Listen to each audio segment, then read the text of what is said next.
Shalom saudara yang diberkati oleh Tuhan Yesus, apa kabar Anda semua pagi hari ini?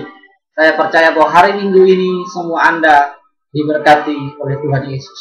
Nah, ringkasan khotbah atau suara gembala pagi hari ini dari GBI Kapernaum terambil dari dalam Roma pasal yang ke-8 ayat yang ke-28 yang berkata kepada kita bahwa Allah turut bekerja di dalam segala hal, dalam segala situasi untuk mendatangkan kebaikan bagi setiap orang yang mengasihi Dia, yang dipanggil sesuai dengan rencana Allah atas kehidupan kita.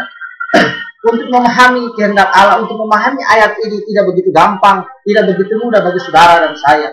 Karena kenapa? Allah bekerja dalam berbagai situasi. Dia bisa bekerja ketika saudara sakit, dia bisa bekerja ketika saudara dalam sembuh, saudara dalam bangkrut, saudara diberkati, atau saudara dalam keadaan apapun.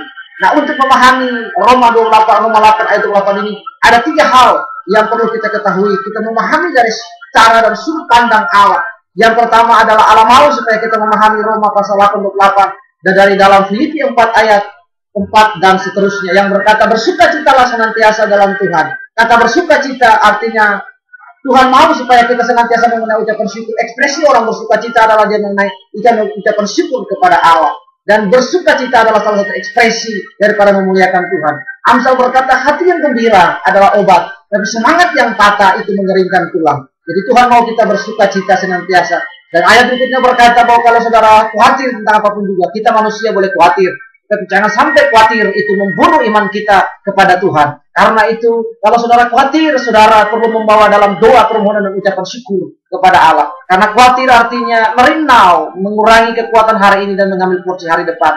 Yang kedua, untuk memahami Roma 8:28 dikatakan bahwa setiap kita di dalam Korintus pasal yang keempat ayat yang ke-7 bahwa ketika kita terjepit, kita ada ditolong Tuhan. Kita dalam masalah, dalam penindasan, dalam berbagai hal, pasti ada jalan keluar. Untuk memahami ayat ini, ketika saudara sakit, ketika saudara dalam keadaan bangkrut, dalam hal apapun tekanan, Allah hadir di sana. Seringkali kita orang Kristen berlaku picik dengan menuduh Allah yang bukan-bukan. Kita sudah berdoa, kita sudah puasa, kita memberikan persembahan, tapi toh kita belum mendekati. Dalam segala hal, saya mau berkata bahwa Allah bekerja untuk kebaikan dan kebaikan bagi saudara saya. Yang berikut untuk memahami cara kerja Allah dari dalam Roma pasal yang ke-8 ayat 28, kita akan melihatnya di dalam dalam Raja-Raja pasal yang ketiga. Dikatakan bahwa jemputlah bagiku seorang pemecik kecapi.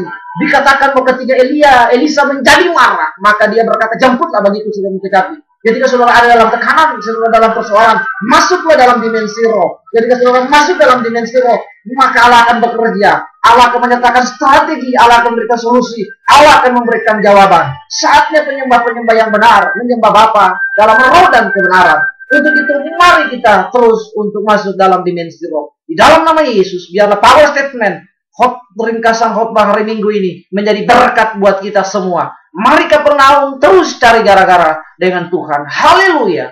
Amin.